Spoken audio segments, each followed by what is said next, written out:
Hello and welcome to the McDonald's sessions. Today I'm here with Emily. We're going to talk about her, how she started in running, what she's doing now, and maybe what her future plans are. So stick around and see what we end up talking about.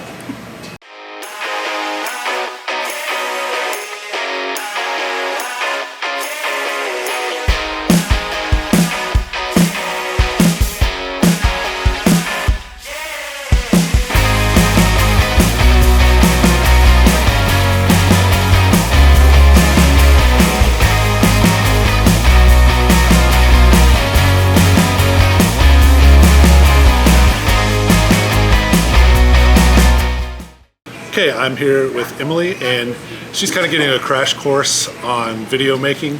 I don't know if she's ever purposely been in one of my videos before. Nope. But she has been in videos like running through.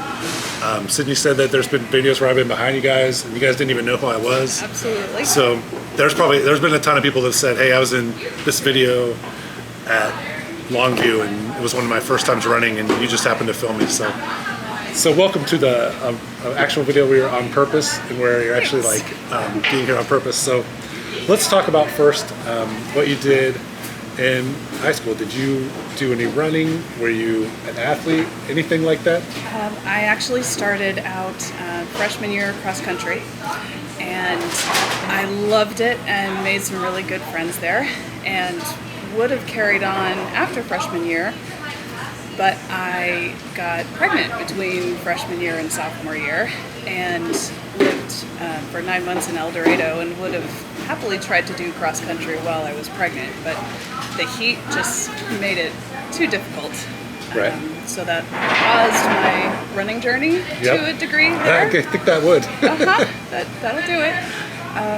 And then really just didn't get to come back to it, with the exception of a little bit of track for several years until I was in the military. Nice. And then I avoided running more than tried to actually do it. So after you were out of the military, you avoided running, or you tried to avoid it when you were in the military? I tried to avoid it while I was in the military. Is that actually possible? Yes. Oh. Not all the time, because you do have to do the annual tests to make sure that you're still at the right fitness level to be able to run across the flight line. Yeah. But yeah, the daily workouts were really only a thing in basic training and tech school, and I tried to avoid running after that.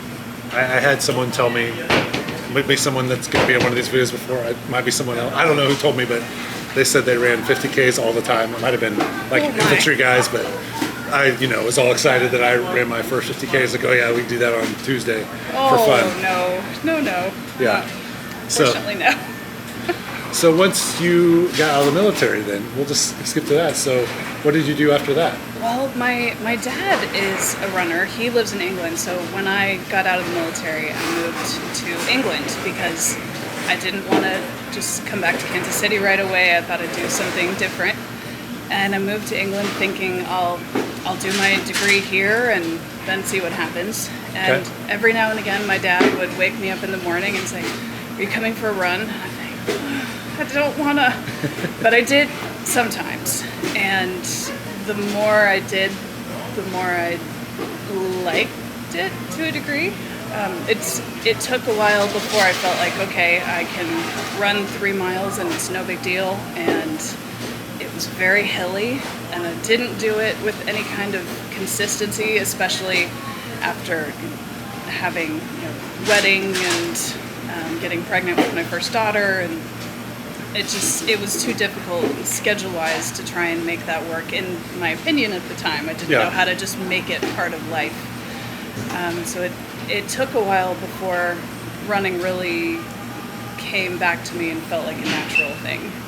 So when you were in England, is there any differences between running there and running here? I didn't know any sort of running community there.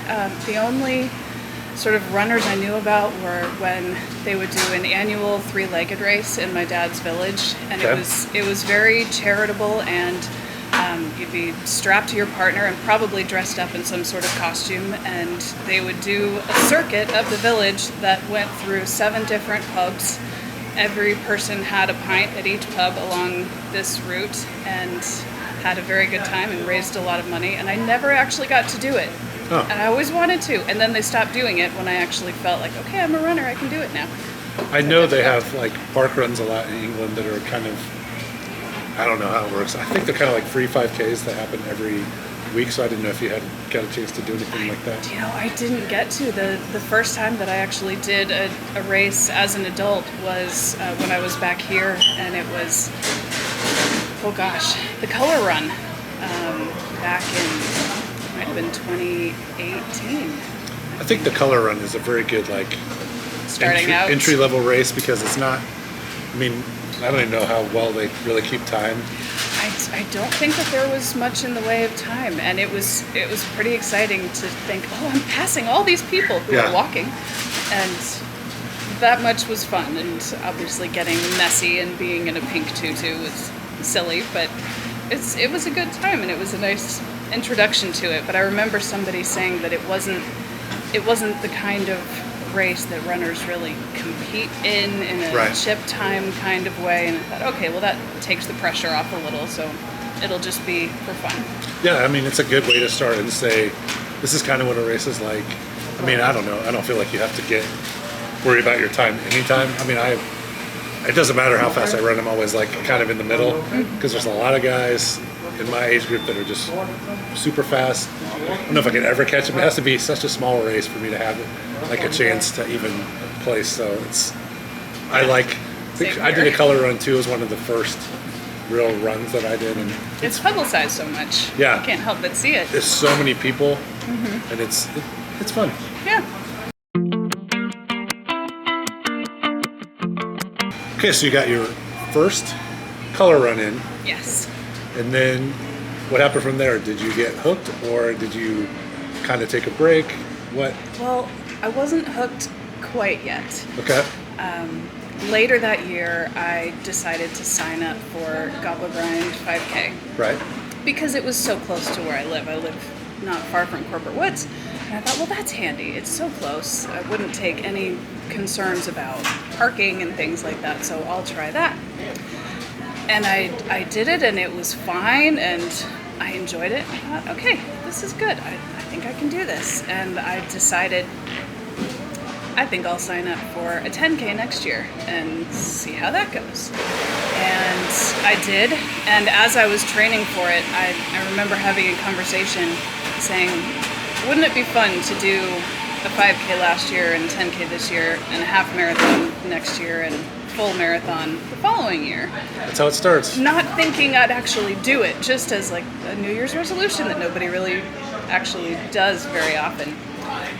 So I did the Gobbler 10K, and that went well. And I ran into Karen Hayes, who was my 4th grade teacher. Okay. And we reconnected. We hadn't seen each other in a couple of decades. And so we got to talking, and she invited me to the She Runs This Town, Moms Run This Town group, and I started going on group runs really when, I'm trying to think, I think I went to the Spooky Run and the Christmas Run first, and I keep seeing people posting about races that they're doing. They all seem like they're racing and they're having fun. They're not doing it necessarily to be super competitive and beat each other, but just to go have fun and be together. I want to do more of this. And yeah, as far as I know, the first time that I ran anywhere near you was Longview Half, which was my first half. It's my first half too. And that was in 2020. I'm not exactly sure if I might have run it the year before. You probably did. But it was my first half, and I run it every year because of that, because it's a good memory. How did you feel when you did that first half? Because I know how I felt. Well, I had really worked hard to do it, so I thought I'm reasonably confident that I can do it. But what I didn't love about that particular half, that I didn't know at the time was only different that year, was it was a different course than normal, and it had this horrific hill in the middle. I didn't love that hill in the middle, and also a difficulty I'd had is that back in 2016 I had surgery on my right foot that made enough of a difference that whenever I get past 6 or 7 miles, it starts to hurt, and then starts to really, really hurt. And I thought, okay, this is going to be a painful race, but I'll be ready. I'll take Aleve or Tylenol or whatever I need to and get through it. And I did, and it felt totally achievable. And I was really pleased that it actually felt like, okay, this is something I can do. But then I got intimidated after that, and I thought, I better try to do another half before I try for a full. And so I had signed up for Rock the Parkway half that was supposed to be, I think, in April of 2021. And then they moved it to, I think, August. Yep. I thought, there is no way I'm doing a half marathon in August. So if I'm going to have it moved regardless, that'll give me more time to train. I'll bite the bullet and sign up for a full. And so Garmin Olathe was the one and only full. And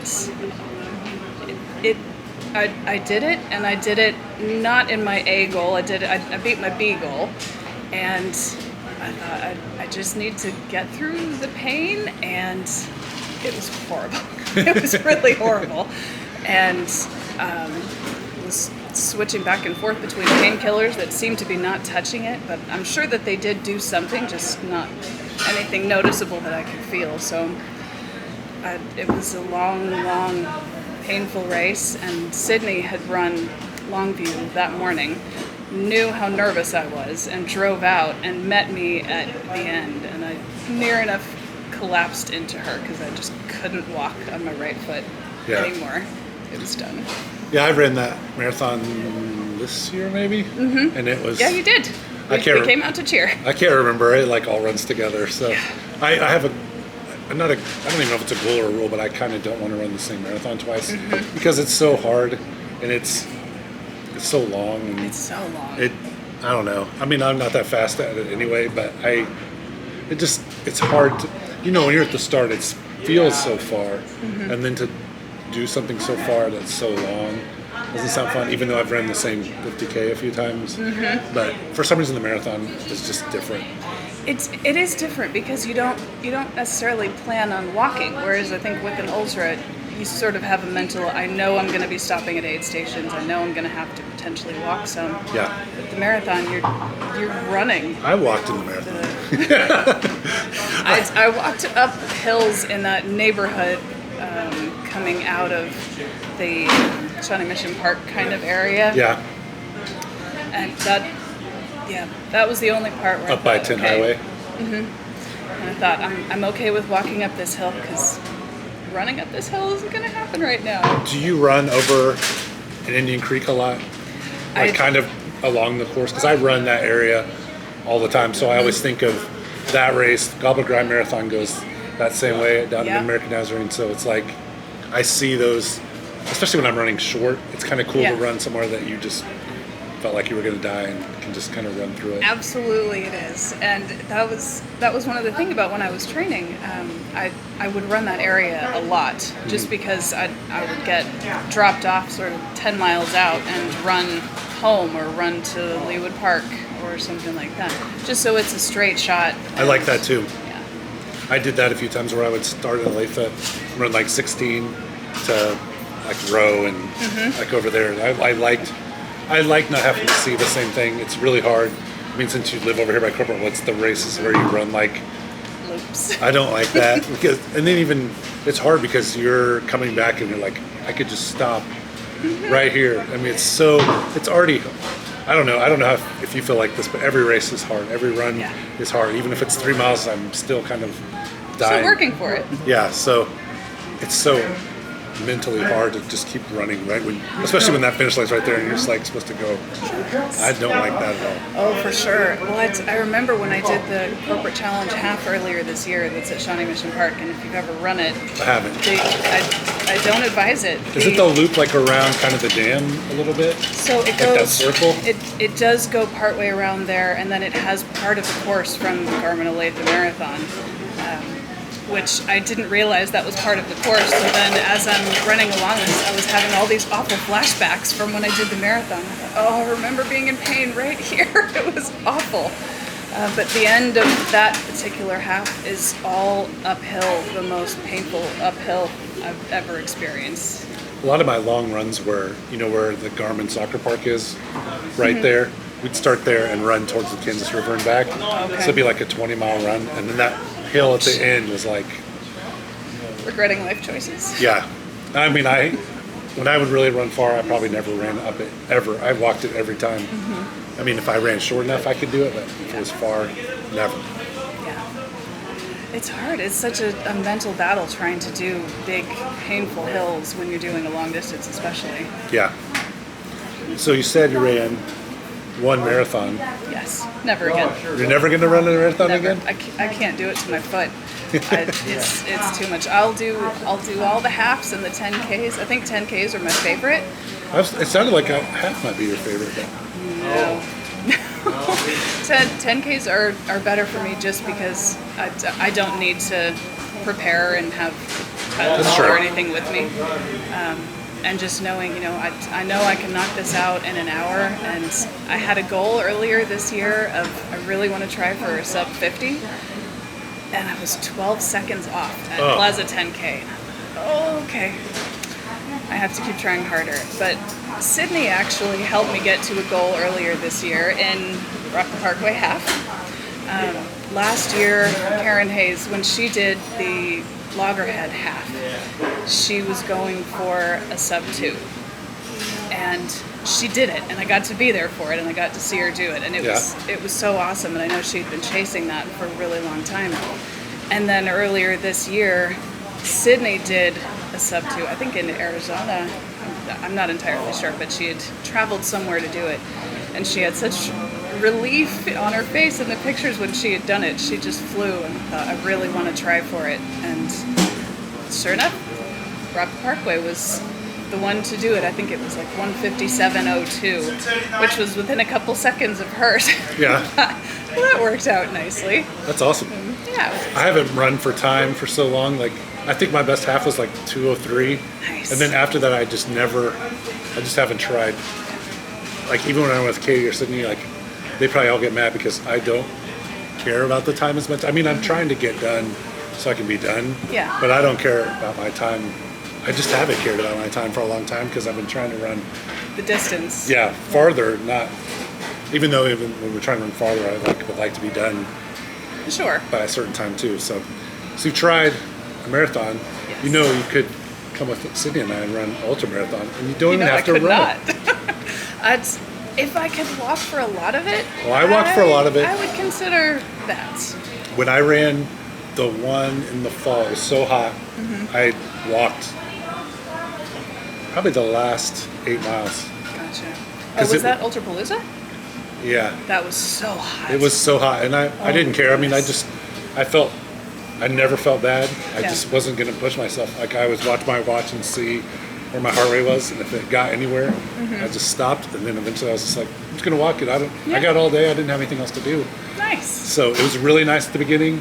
Really nice. It was foggy and it was practically cold. Yeah. And then on the way back, it got miserable. So, It I was mean, hot. Yeah, we went out to cheer there was a group of us that went out to cheer for that, and wherever it was that we stopped, I don't know if it was Rantoul or somewhere else, there were just flies everywhere. Yeah. And didn't seem like there was any shade, didn't seem like there was any oh, breeze either. there's a lot of shade on that course. Not where I could find. Where, I mean, there's only like one area between Rantoul and, I don't know, somewhere. Like there's this field and there's no shade there, but everywhere else you're pretty shaded. So it's not, I think you could do it. You just have to do it once. I don't have to do it. You don't have to, you're right. But But you could do it once and then you could say, there, I wouldn't mind having a belt buckle. yeah. That's for sure. I mean, not. I was going to say if Sydney and I could do it, but if I could do it, then anyone can do it. So it's doable. I'll think about it. That's what everyone says. about it. So everyone that comes on the show so far, I've told the same thing to do it. So Karen, trying to Oh, think. who Karen else. can definitely do it. Yeah, She nailed that marathon. she was very scared, but I talked to her before the marathon. So Oh, okay. Now she knows she can do it. yeah, I think she knew she could do it then, but I don't think she wants to do how I do and just like, take her Coast time. through it. Yeah, like she wants to have a reputable time and She's fast. I know, She's and so she wants to fast. train really hard for it. Like I just want to train. My goal is really to train where I don't feel bad after, where I can pretty much run like immediately the next 2 days later. So I'm not going to try to kill myself. Like there's always the next week, the next run. So that's kind of my philosophy, which I know talking to everyone that I'm way different than everyone else. Like because I really try to get when I talk to Alex, I mean you can imagine what he was saying. He's so kind. He's so fast. He's so fast. He's like, yeah, I got under 20 and I was really disappointed on my 5K. Because he couldn't clear it under 19 or something, so. I had a PR yesterday of 24 minutes something for a 5K, and I had to pause partway through it, so I thought it doesn't really count. And I was talking to Sydney. I thought it doesn't really count if you have to pause, but even so, getting under 20 minutes for a 5K, oh my goodness. Yeah, I mean, I filmed the Loggerhead on Saturday, and I had my drone up there, and there's a guy, and he's running so fast at the front. He passed us in the half too. Oh my so they started 30 minutes after us, and Okay. two people caught us from the marathon. That's impressive. They were moving. We were not. Good grief. We weren't in a hurry. We were just kind of having a good time. So.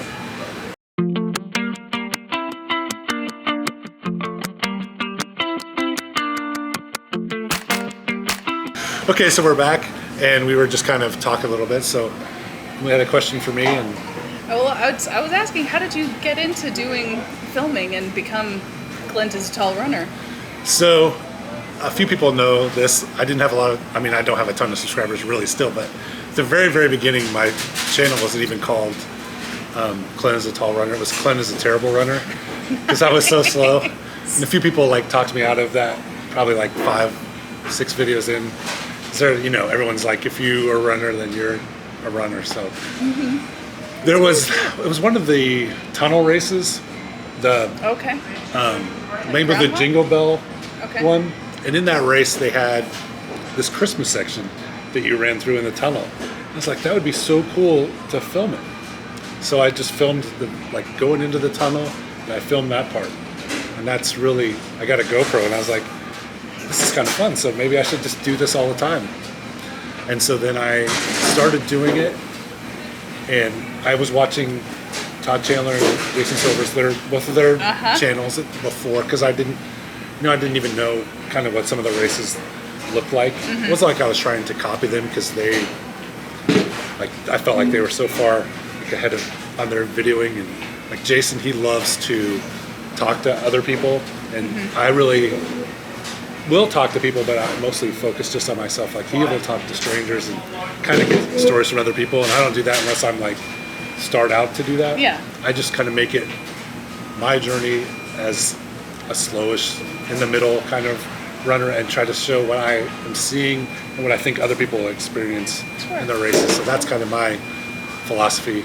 And then I just kept doing it, and now I wouldn't want to run a race without it, because it gives me someone to talk to, even though it's really myself.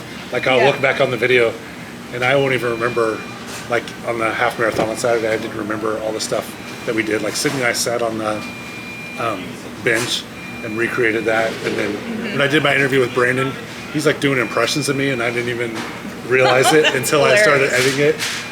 So it's just fun to look back and see it. So yeah, that's how I started. And again, if I can start a video channel, then anyone can.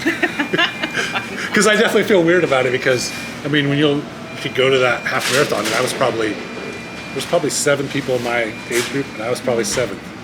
So it feels sometimes weird to be filming the channel, because you're coming here to learn something from experts maybe, but I'm not an expert. I'm just a person that runs a lot. Yeah. But just not fast, but I run all the time. Well, my dad's not necessarily motivational things, but just something that he used to say that would make me think there's really no excuses is the point is to do it. It doesn't have to be fast. It doesn't have to be far. Just do something. Go run a mile, jog 2 miles, however far, however fast. The point is to do it. And I think one of the big things that kept me running when I didn't want to is that since I hadn't been able to see my son for more than 20 years, and I know that he's a runner. He's a great runner. He had a full scholarship for track and cross country, and I thought I would love to be able to run with him someday. I'd love to, whether it's doing a race together or just getting up one morning and running together. And then when we finally did get to meet in December of 2020, we met up in Branson, and it was very, very hilly in the place where we were staying. And we had been talking on the Saturday that we met, and we decided the next morning, let's go for a run. And so that was a big, more than 20 years in the making kind of dream come true for me. It was just, I got to get up in the morning and go for a run with my son. And at the time he had talked about potentially living in different countries to do missions work.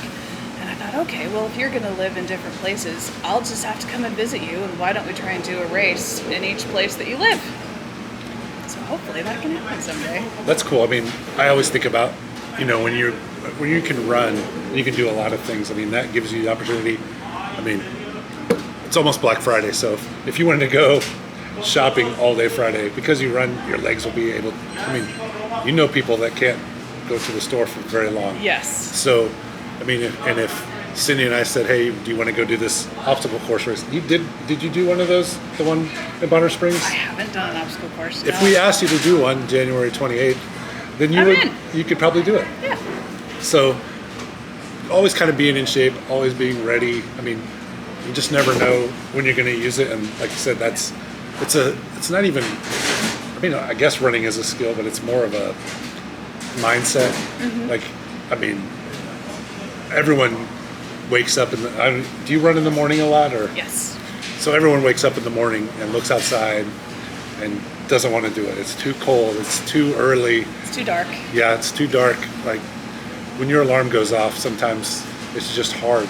And honestly, for me, if I can just get my feet on the floor, then I can get out. So, but it's hard, and it's, especially when you do it almost every day. It is.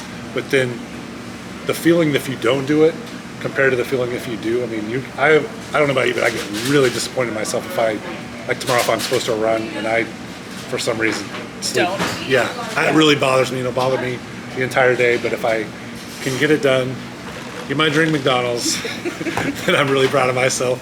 And then, I'm starting the day out with already doing something I'm proud of. So I think it's it's just a good, again, it's not a skill, but it's a lifestyle. I mean, it is a lifestyle and mindset, and it's such a good way to start the day as well, I think, because the benefits that I get in terms of feeling awake between running compared to coffee, I am so much more awake if I've just started the day. Even with 3 miles, even if they're slow, it's having fresh air, and my body's like, okay. So here's another example. Like, what's the coolest thing you've ever seen in the morning on a run?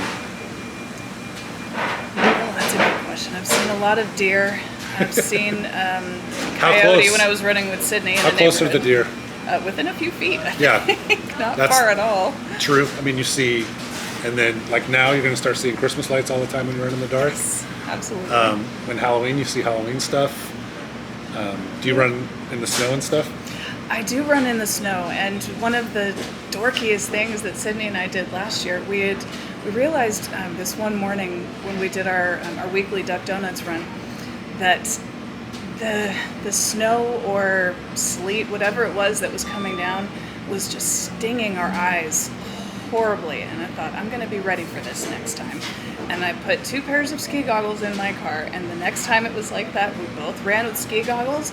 We looked so ridiculous, and we were so happy because we had no painful stinging eyes or anything like that. And we've had grips on our shoes. I think I had is it Bear Tracks? Not Bear Tracks. I have them too, and I can't can't think of what they're called. There's tracks.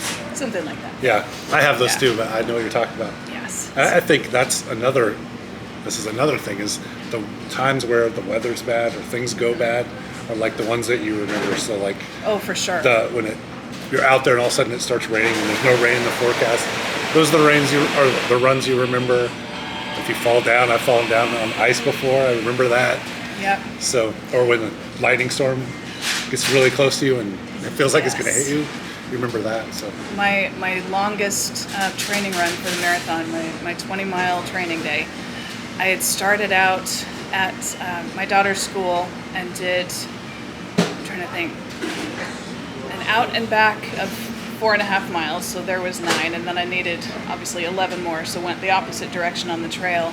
And when I got, I think, 5 miles out, the lightning and the thunder and the rain happened, and I thought, I just have to keep going. I don't have an option here. There's no car, there's nobody to come and get me. I just have to keep going. And it did make me nervous. It definitely did. But when you don't have an option, and I think that's some of what's nice about training, especially if you have something you're training for, you think there's no one else who's going to do this for me. I just have to go and do it. yeah, I like that about running too. And if you didn't do it, no one would even know. Yeah. So it's all on you, and that's I don't know. You have to be motivated yourself, otherwise you can't do it. So. Well, one of the things that certainly keeps me going is having any race ahead, whatever the distance is, whether it's 5K, 10K, half, no more marathons. Having something ahead that I think, okay, I can't slack off. I need to at least do something.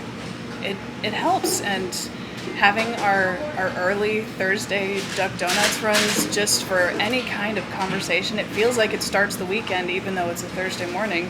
Just knowing I'm going to start it with a run, whatever the weather. We've had major heat, we've had major cold and ice and rain also stinging our eyes when none of us had hats except Karen. She was the smart one. It's hard, but having people around, having the running community that I've only just in the last couple of years started to meet people in has made an incredible difference, and the friendships that have come out of it have just been life-changing. So you said you always have a race up. What's your upcoming race? Hangover half is coming up, but I'm doing the 10K. And then, let's see, I need to do the Sansa Dash that's at Johnson County Community College. I'm signed up for Rock the Parkway. I'm signed up for Hospital Hill as well. And my daughter, who's going to be 11 in January, has decided she needs to do a half marathon next year because my son did his first half when he was 11 years old. Awesome. And my 8-year-old has decided she wants to do a 10K next year. So we need to figure out which ones they're going to do and get training. There's a lot of options. So yes. That's good. I've been trying to get my kids to do half marathon. Actually, anyone that hasn't run a half marathon, like my kids or just about anyone, I'll try to get into. Or if pretty much whatever you haven't done that I've done, I'll try to get you to do. So. Oh, nice. So Sydney's like, she's got 100K, so she's gone further than me. So she's the only person almost. There's a few other people, but almost everyone I know hasn't run as far as me, so I can always kind of like tell them to go further. So that's awesome. So you didn't sign up for is it the Heartland 39.3 where it's like 3? No, I didn't. I did the Heartland 30K in September, which I loved, and getting that PR with the Plaza 10K was wonderful, and it was gorgeous conditions that day as well. I loved that. The other two were fine, but no, I haven't signed up for the idea of 3 halves. We'll have to see how my foot behaves. Okay. The occasional half is fine. Yeah, we've done some crazy stuff with the halves too, like somehow running half on Saturday, half on Sunday. Oh no, thank you. People do that for the KC Marathon where they run here and then go up to Bowling. So I don't know if I want to do like that. Like the I-35 challenge or something? Yeah. So we have friends that have done that. So you talked a little bit about motivations or any other kind of mantras that you have. The only one that ever really springs to mind is one that Karen had shared with me. It was I want this. Whatever the race is, especially during the marathon when it's the really painful parts, especially if you're by yourself in the woods and there's nobody around and you don't actually know if you're going the right direction. Continuing to go until you see a mile marker is hard. Yeah. But remembering this is something I want, this is something I've trained for. I didn't come this far only to come this far. And then especially when things get hard, remembering my legs are strong. This is something that I can do. The rest of me might feel weak and my feet might hurt and my hips might feel awful, but wanting to be strong and finishing the race, you feel strong. You feel like you can take on anything because you've done something really hard that's pushed you. Yeah. That feeling is worth chasing. Yeah, Sydney always tries to tell me that pain's temporary, and I say, well, the time I am right now is the pain, so that's the only time I know. So she always tries to be really optimistic, but I could always bring it back down. But She's sunshine. yeah. So anything else you'd like to add? Not that I She can was think very of. nervous. I don't think you Yes. looked nervous at all. So That's encouraging. you did great. So Well, do you thanks. have anything else you wanted to say? I don't think so. I think I'm good. Okay. Thanks. All right. Well, thank you for coming to McDonald's, and we're like sitting in the middle, like the counters are right behind us, so it's really weird. But anyway, thank you for watching, and I will talk to you next time.